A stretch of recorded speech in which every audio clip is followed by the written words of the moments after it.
If you enjoy the video, please like and subscribe. It really helps out the channel. Yeah, so our first year doing our NBA time capsules. So like I said, we've done this twice for the NFL so far. So if you haven't seen these episodes yet, the idea is that at the beginning of the season, or right at the beginning of the season, if we miss it by a couple of days, we make our own predictions about certain things that are going to happen throughout the season. Who's going to win the championship? Who's going to win the MVP? And then some more kind of out there ones. You know, what team is going to do better? What player is going to achieve this stat? Some fun predictions that we like to see if they came true or not, to really test our skills of analyzing the game and seeing how it's going to evolve and adapt. So without further ado, I will swing this over to the creator of our time capsule idea, Mr. Alex Baker. Thank you. All right, let's get into it. So, first one. This is the Eastern Conference winner. So, Miami Heat, they won the East. Congratulations. 8 seed. Let's see what we picked, though. So, you're first for each of these. Robbie, we talked about this before the show. You thought this was a Bucks year. You're like, Milwaukee Bucks. You are incorrect. You are a fool, as you would tell yourself. But I do want to say one thing that does make this a bit more correct than it was. I predicted the Milwaukee Bucks specifically because it didn't seem like there was another team in the East that was going to stand out. That is exactly what happened because an 8 seed won the East. There was no great team in the Eastern Conference this year. Miami was just waiting to get hot. The Bucks was wrong. I'm not denying that, but I was right in the sense that there was no clear favorite in the East this year. That's fair. Well, my pick, I picked the Sixers. Quite frankly, I really thought that if they had won Game 7, I think they'd go to win the Eastern Conference and then go to the finals. Because you're right, no team really stood out this year. But alas, you get Jason Tatum, and the rest is history. Ready for the next one? Unfortunately, because I believe I know what I did here too. This one I'll feel a little less bad about, though. Western Conference. The winner of it was the Denver Nuggets. Robbie went with every third grader's pick and went with the Golden State Warriors. I'm still not mad about that pick. Like I said, I was trying to pick safe. I won't do that next year. The Heat are going to win the NBA Finals. I'm half kidding because, quite frankly, still a good pick. You know, their depth got depleted, but nonetheless, you don't count out Steph Curry. And still a Western Conference semifinal team, so could have had a shot if they'd beaten the Lakers, but you know, that's the playoffs. Yep. My pick, Denver Nuggets. Look at me go. Very nice.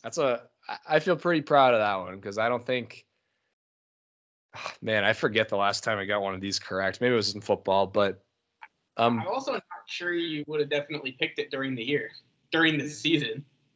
Who else would I have picked though? I feel like maybe the Warriors, but maybe the Warriors, maybe the Grizzlies. I don't know if you were buying into their hype at all. I think you would have picked the Kings. I would not have picked the Kings. Don't tell Michaela that either. But not a Kings one. All right. So that's that. And then the last pick is what's our finals winner? So the winner was the Nuggets. You picked the Warriors. Okay, makes sense. I picked the Warriors. I thought I picked the Bucks. That makes me a little happier. No, you thought it was a back-to-back. And then I did not pick the right one. I picked the Sixers. And I do think in a matchup of Sixers-Nuggets, I think it would have been right, but didn't even get to that point. So tough. You did a little better than me predicting those, though. So well done. Well done. And now we're going to get into awards. So I believe the first one is the 2022-23 MVP was Joel Embiid this year, winning his first MVP. Do you remember who you picked? I do. I picked Luka Doncic. That's correct. Honestly, every year we do this, Luka seems like a good pick, and I'm sure he'll win one eventually. But he does well. The Mavericks having a bad end of the season didn't help any of this, but just he seems like he consistently does well and it sort of doesn't stick out. Yeah, I mean, I said there was going to need to be like a ridiculous circumstance as to why he didn't win the MVP, and that ridiculous circumstance was his team sucked. Like, they didn't even make the play-in, let alone the playoffs. Yeah. And they went through the whole Kyrie thing halfway through. Bad pick on my part. I don't even know how I think Dallas is going to do this season. They lost Wood. They missed out on John Collins. They got a couple question marks. Signed Kyrie to a big deal. Not quite as big as it could have been, but yeah, no. Swing and a miss on me on this one. I picked Jason Tatum.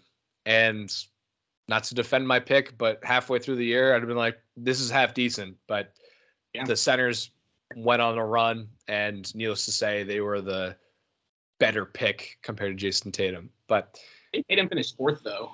Yeah, he was in the running, which I don't feel bad about that pick, but we see that these guys are efficient, they score, do everything, and it's a lot better than. I'd also say Jason Tatum did not have a good regular season in the sense of like shooting metrics. Like, he was still scoring a lot, but the efficiencies weren't like it was maybe in playoffs of past.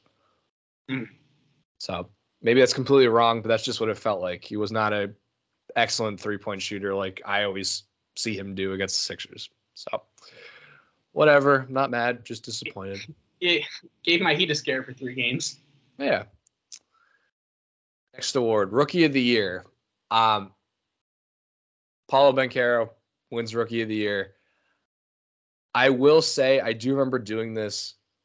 We tried to do picks that were, call it a little bit more glamorous, a little more exciting, sleeper picks. So our picks reflect that. I think we both liked Banchero to win Rookie of the Year, but we don't have that. So. No, I don't think either of us picked him because of the sake of, I think we both knew he was going to win. I think you're absolutely right there. I know I picked Benedict Mathurin of the Pacers, and I think after halfway through the season, I would have felt really good about that. But then he definitely tailed off, dealt with some injuries at the end of the season. So I don't even think he even finished in the top 3. But I still think he's going to be a very good player out of this draft class. I'm not kicking myself at all for this pick. Yeah, definitely had his moments where people are like, he could be Rookie of the Year. So always excited to hear that. And then I picked Keegan Murray. So I was almost going to say Chris Murray. I would have felt very embarrassed. But now Keegan had a great end of the year, though. Yeah, kind of the reverse of Mathurin. But it was a little tough because he was not going to be one of those guys who was handed the keys and told to drive. Like, he was going to be a pretty vital piece for a good Kings team and served his purpose, but nonetheless, not like the guy. He just had a good season. Yeah, agreed. Next award, I believe, is Depoy. So Jaren Jackson Jr. won it this year. Let's go to our picks. Third. I give you. I don't know who I said. You said Bam. He's the best defensive player. I give you a little bit better of a pick than mine because I said Rudy Gobert. Yeah, Gobert didn't even make a team. That's tough. Well, it's the blonde highlights, I think. But yeah, not a good pick for me this year. No, and neither of us did very well, though. Gobert didn't make a defensive team, and Bam was the second team center. He wasn't even on the first team. All right, 6th man of the year, Malcolm Brogdon. So good pick. I mean, definitely helped bolster that Celtics team. Really helped with a pretty deep team and helped propel them to Game 7 Eastern Conference Finals. Your pick, Christian Wood. I think he ended up starting most of their games. Yeah, and in retrospect, if he came off the bench, not a bad pick. It's tough when he's not signed with a team as of now, but nonetheless, tough. Still not as tough as mine, though. I picked Jordan Poole. I bought into the hype. I drank the Kool-Aid, and I regret everything. Good. He's going to score. Oh, I saw this great thing that made me laugh on Twitter today. Do you think Jordan Poole is going to score 25 points per game in Washington? I feel like he has to, or else they will score 90 points a game. Okay, first of all, congratulations. You figured out what's going to happen. And second of all, there's no way that motherfucker scores 25 points per game. No, it could be like some of the most inefficient scoring of all time. Yeah. No, he'll have some really good. He'll probably have a couple 40-point games this year, but he will not average 25 points per game. Okay, maybe not average. I think he's going to average 20 at least, though. Sure. I'll give 20. All right. Yeah, 25 is steep. You're not wrong. An inefficient 20. Well, look, I mean, he's a sixth man for a reason who's going to start starting. Woohoo. What is our next one? I think this is where we're getting over-unders, kind of more fun awards. Mm-hmm. So, yes, this was a fun one. Over-under, 20.5 games where Russ and Pat Bev fight. I couldn't really find any legitimate evidence of them fighting, so I went with under. They only played 40-some games together, so I don't think they fought for half of them. I feel like we would have noticed. Yeah, they both ended up getting kicked off the roster. You said over. You know I'm what? fine with that. Fair. Stand by it. I said under. I knew they would get along swimmingly, but the Lakers still stunk, so I guess they should have fought. The Lakers are so bad that they just didn't fight. It was like, man, we're too sad to fight. Next one. Better regular season, Timberwolves or Pelicans? This one was actually a tie. It was a tie, but the Timberwolves ended up making the playoffs. Ended the actual playoffs. That's right. They finished with the same record. Timberwolves were 8, Pelicans were 9. I went with the Timberwolves on top of that because they also made the playoffs. You said Pelicans. I said Pelicans. Why? Oh, we were mad about Rudy Gobert. That's why. Well, that and on top of that, like CJ McCollum, Brandon Ingram, we thought Zion would be healthy for more than 20 games. Like there was a lot there, and I mean, granted, they finished with the same record, so we weren't far off. But yeah, they've really tapered off halfway through the season. Yeah, that'll be interesting to see what ends up happening with Zion too, because there's a lot of question marks around him and his future with the Pelicans right now. I would have been very curious on draft night. Now I'm a little less intrigued, but maybe that's that weird 4-team deal you were talking about where Zion could ship to, like, I don't know, Minnesota.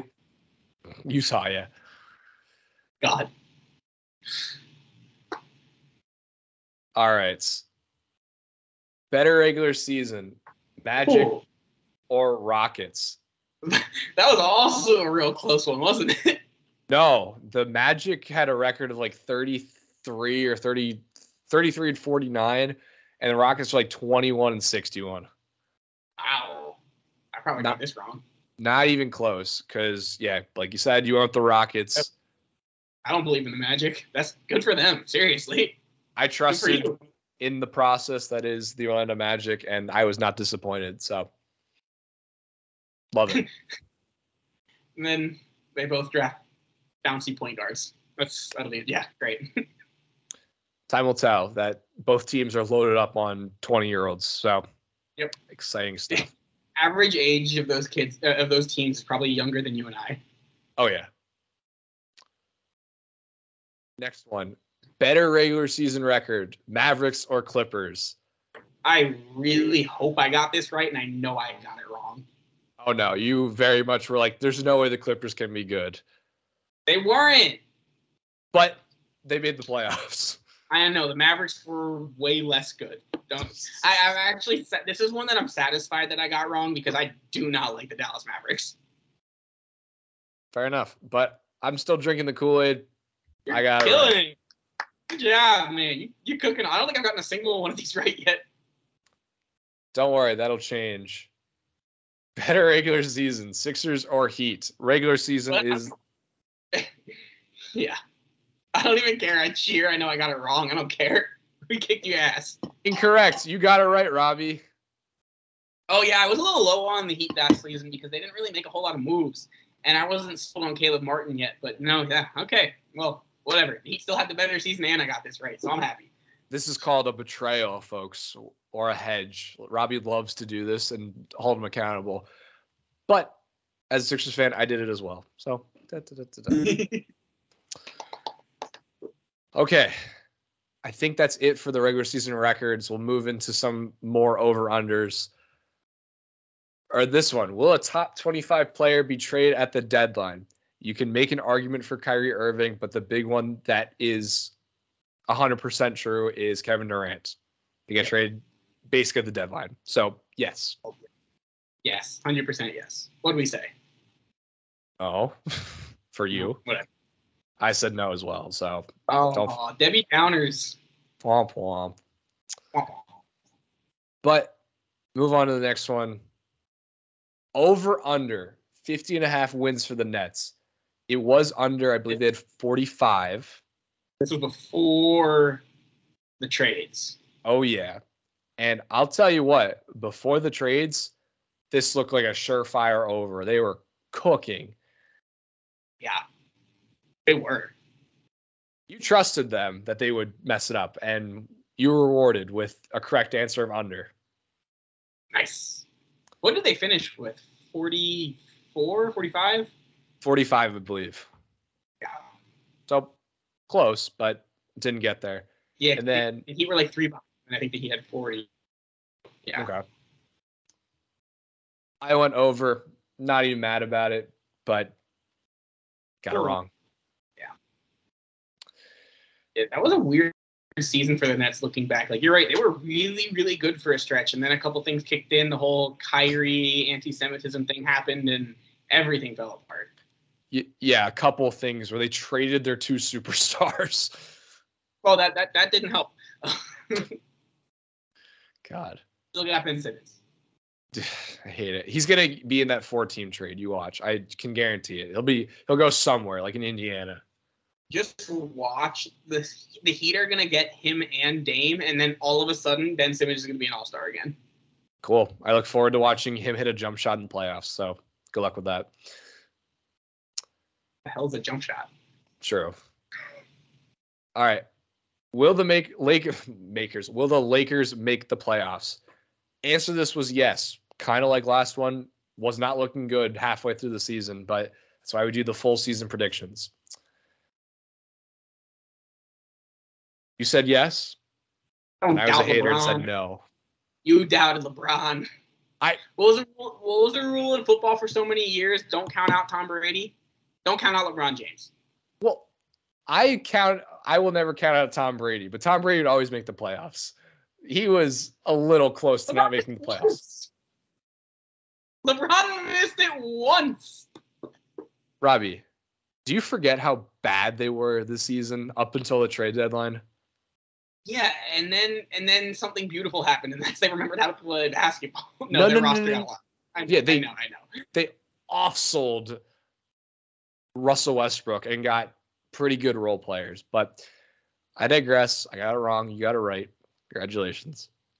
Thank you. Don't doubt LeBron, ladies and gentlemen. Not even this year. In year 21. Wow, a 7 seed, incredible. That made the conference. Don't talk to me about low seeds, buddy. An 8 seed just went to the NBA Finals and won a game. That's a participation trophy if I've ever heard one. Okay, where's the Sixers participation trophy? They hang them from the rafters. It's the MVP Joel Embiid one. Yeah, that's right. That really was his participation trophy. Man, I hate that. All right, last one. This is our gym class all-stars bad boy of the year. It was definitely John Morant. This is subjective, but I would agree. John Morant definitely earned this one. Yes, he did. If you're wondering why, I encourage you to Google it. It was a water gun. Or a lighter. It was a lighter. That I do remember that. A lighter that looks like... Never mind. It's not. Let's see who you and I picked. You picked Pat Bev, which I think definitely in the mix. Always in the mix. Look at that photo of him in yellow and purple. Little net slip going. Oh, good for him. Oh yeah, right there. Yeah, gotta cover that. My pick was Devin Booker, who, quite frankly, was quiet this entire year, and it showed in the playoffs because he had nothing. So I was off. Those are time capsule picks. We'll be back next year, do the same thing. But overall, interesting picks. Not too bad, but got a lot to study for next year.